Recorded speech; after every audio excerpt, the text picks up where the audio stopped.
My name is Kathy, and I am a graduate student at the University of Hartford. I am currently taking a leadership and management class.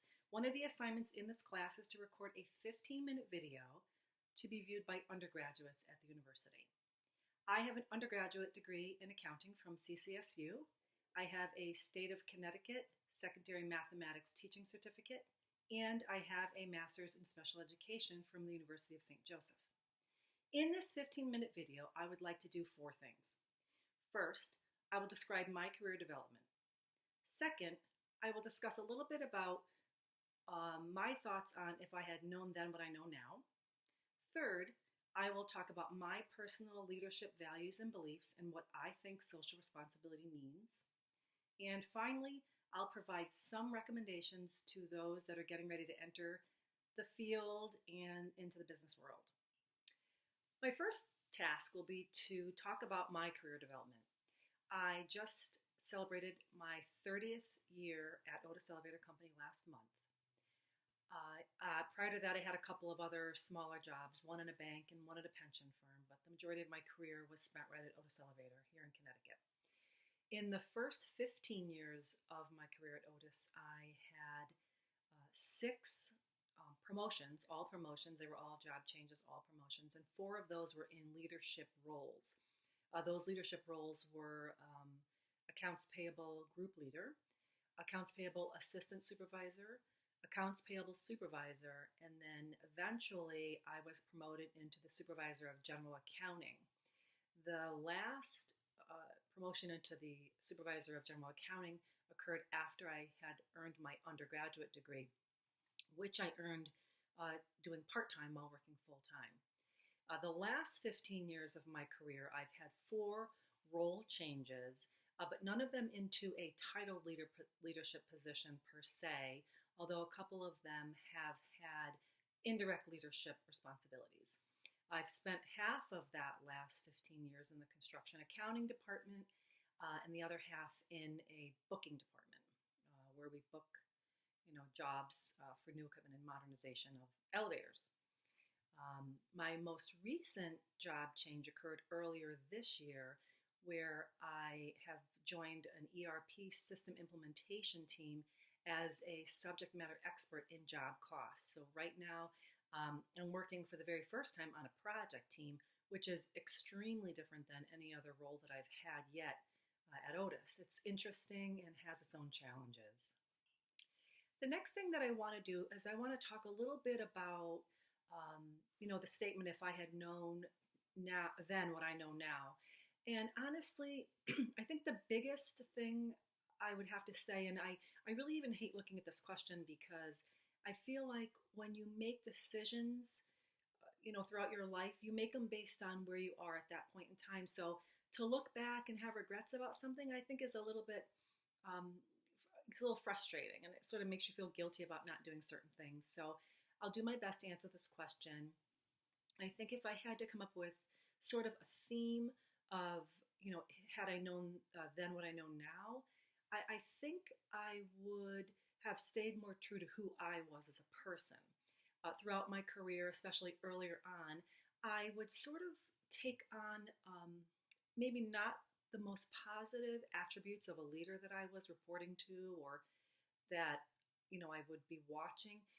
And I would, take those behaviors on, even though I really knew that it wasn't necessarily something that I believed in. I kind of felt like maybe it would be something they would see and like because it was something that they did.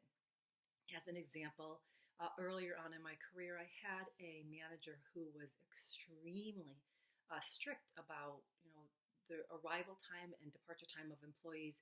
And although it was, more on non-exempt employees, those that would be, offered overtime if they worked longer hours, I wasn't as worried about the fact that they might come in 3 or 4 minutes later than normal, a few times a week. I think had I known then what I know now, I would have approached that a lot differently. I would have maybe spoken to the employees, maybe even as a team, to kind of talk about the responsibilities that we had and sort of what the expectations were of everyone in the team, maybe to come up with, a team, you know, approach at how to handle the workload, because back then we had, really just a very heavy workload with a small department. So I would have approached it definitely different. I wouldn't have done, as he recommended, where I was writing people up and documenting, the tardiness. Of course, I'm not saying there wouldn't have been a time where maybe someone needed to have that done, but just as a general rule, I probably wouldn't have done that. I would have been true to myself and maybe tried to focus more on a team, or if necessary, speak to the individual alone, maybe to find out what's going on, because there may be a really good reason why the individual is tardy every day, and we maybe need to talk about that. I'm now going to talk about what I believe are my key leadership values and beliefs. The first one I'd like to talk about is authenticity. As I mentioned just briefly in my last discussion, I really feel like it's important to be authentic to who you are. I think before you go out and get a real job that maybe you're going to hopefully keep as part of your overall career, is that you really understand who you are, what you value, and what you believe in. And no matter what, similar to what I didn't do earlier in my career, stay true to that. Don't waver from that, because that really can only create problems if you're not really true to who you are and being authentic and honest with others. They can kind of see that they can see right through that. No one, you can tell when someone's not being their true selves. So it's just really understanding what you have as your own values and beliefs personally, um, you know, in a work environment, and being true to that, and staying focused on that. The second value I want to discuss right now is about trust. That it really is probably one of the things I have the hardest time with, delegating and trusting that other coworkers or direct reports are going to put in the same level of effort and attention to detail as I do when I am working on something. I think trust goes a long way, especially when you're in a leadership role, not only to delegate and to trust their work, but to understand that or to help them understand that if they make a mistake, it's not the end of the world. You'll work together, you'll figure out what they did wrong. It's really all a part of development, making sure that they know that I trust you completely, but if for some reason something doesn't go right, we'll do this together. We'll figure this out together, and I'm not going to let you fail. It is a very difficult thing to get used to as far as being able to delegate and trust others. And as I said, it is hard for me, but I do it. Can't say that it's uncomfortable. It's not uncomfortable, but I definitely do it because it really does go a long way. The third value and belief of a leader that I have is the ability to listen. And I think this particular value is very deep. Really, truly listening to what people have to say, whether it is your coworkers, your boss, subordinates, or customers, really hearing what they have to say or what they need. So sometimes they're not going to be as clear on what they need, but it's important that you make sure that you do that. I've had many instances where I get calls from people that I'm not currently working with, or with questions regarding something that I no longer do, but I never tell them that, I don't do that, or I can't help you.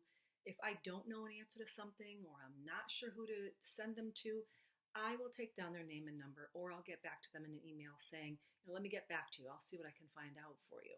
And this way it builds trust in people. Also, when you listen to the complaints of your customers, whether they're internal or external, really listening to what they're saying and what does that complaint really mean? Does it mean that they need us to do something a little different, a little better, communicate something differently? It's important to sort of ask the questions like, what can we do better? How can I help you? I understand that you're not happy with this. What can I do to help you? Is there something that I can change, some other way I can present the material, or whatever it might be? But not just hearing what someone is saying, honestly listening and trying to figure out what it is you can do as an employee to help that person get their job done better and more efficiently. And when you do that, employees don't forget that. They remember for a very long time that you are always there to help them when they have questions that they can't answer. I do want to make one more comment on the last value of listening that I just presented. One of the other things I think that's really important to know is that it's important to listen to even your critics. So, for example, I believe that taking constructive criticism, and even the word criticism probably isn't good, as we all know, because it's not really criticism. It's intended to make you a better person. So, I believe that listening to even the bad news is as equally important as listening to the positive things, which are always much easier to hear. So, my fourth value that I like to discuss is about being an inspiration and being able to build a team. I think that as far as I believe, it's extremely important to be an inspiration to your team, to make sure that you build that teamwork and understand what you're asking your team to do, the level of stress that they may be under, when they need help without being asked, providing sort of some levity to the day. I think that's very important as far as I'm concerned. I have worked over the 30 years I've been in my career at Otis, I've worked in departments where that's done really well, and I've worked in departments that's not done very well, and it makes a huge difference. Just a simple little, happy birthday email or card, or how's your day going? How was your son's soccer game? Anything, just some sort of personalization. It really does help to sort of inspire an active and, passionate team. Do things together as a team.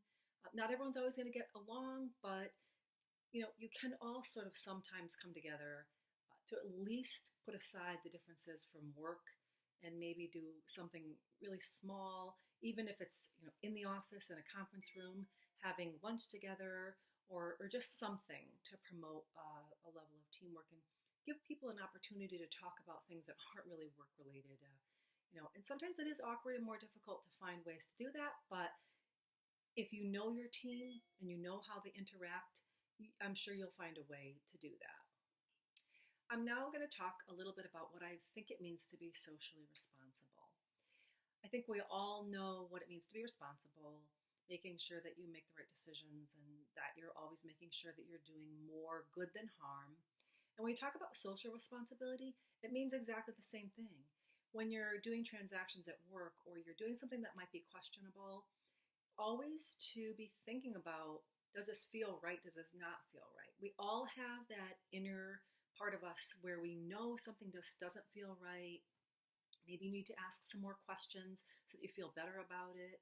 It could be just a misunderstanding that you had.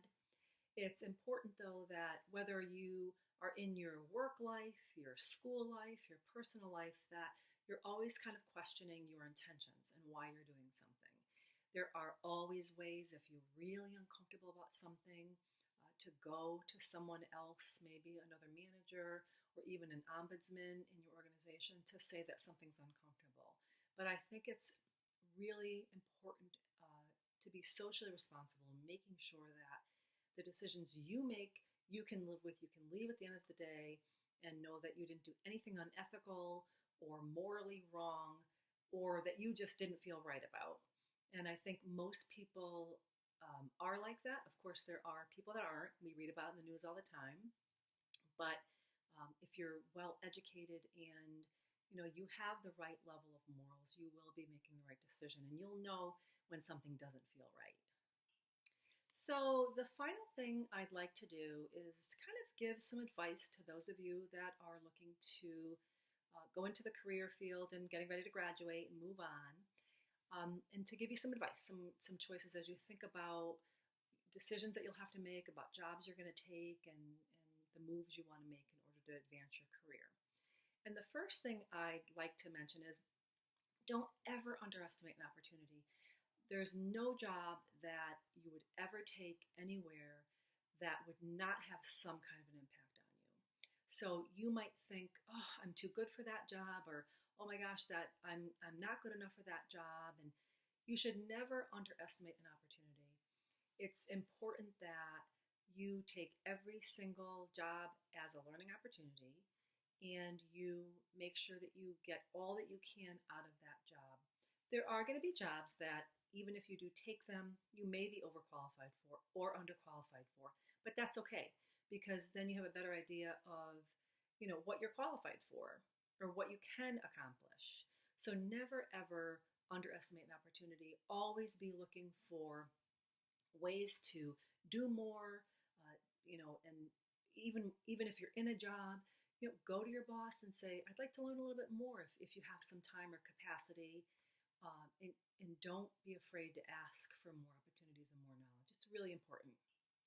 Next, I want to make sure that um, the second thing I want to point out as you think about career choices in the future is to never forget where you came from. So if you're lucky enough someday to be in a leadership role, a titled leadership role, and you have subordinates, don't forget where you came from. Make sure that you treat those employees the same way that you wanted to be treated when you were working for someone, as you probably still would be even as a leader. But make sure, similar to when my first experience, when I was kind of taking on sort of negative leadership roles, or leadership things that I wasn't necessarily comfortable with, but I did it anyhow because I thought that was what was expected of me. You don't need to do that. Just remember the people that are working for you, where you came from, what you had to get through to get to where you are, and treat those individuals the exact same way that you wanted to be treated. Don't ever put your title above them. Don't, push your title on them. You're the boss and they're not. Just the respect and being valued goes so much further than anyone being able to push a title on you. I think, most subordinates know you're the boss. They don't need to be reminded of it through actions or words. They already know you are, and they know you have a lot of power over them. So it's so much more important to value them and respect them, and let them know that you understand. The last piece of advice I'd like to give to those of you as undergraduates is don't ever stop learning. I mentioned earlier on in my video, I have a master's. I'm going for my second master's. I do have a certificate to teach secondary math, and I have an undergraduate degree in accounting. I love to learn. I think you can always be learning. Things are always changing. Don't ever stop learning, whether it's through company-sponsored education or formal education or reading up on books or researching your field. There are always things to be learned, and it keeps you more informed. It keeps you better educated. It allows for opportunities. Just don't ever underestimate learning, and there's always time to learn something, even if it's reading a book if you don't have time to take a class. Just don't ever underestimate learning and continue to learn. Don't stop after your undergraduate degree. There's a lot left to be done. I would like to leave you all with one final thought. Leadership and your career involves constant change. Don't ever be, opposed to change. You're going to have to always change. You personally will have to change. Your own personal self and your business self, you are going to change. You're going to grow. Don't be afraid to do that. As long as you don't, drop your values and your beliefs that are really important to you, be prepared to change and be okay with change. It's important, and it may not always be comfortable, and it may be scary, but it's well worth it because, as I said earlier on, there's never an opportunity that you're ever going to have that you're not going to grow in some way, shape, or form. So be open to the change, embrace it, and learn from it, good or bad. You may not do well at it. We all have those times in our lives where maybe I shouldn't have done that, but you tried it, you learned, and you still grew from it, even though it may not have been what you thought. So good luck in your career. I hope you've enjoyed this video. It's not an easy thing to do, but hopefully I've given you at least one piece of advice or something you can take away as you head out into the world, and best of luck.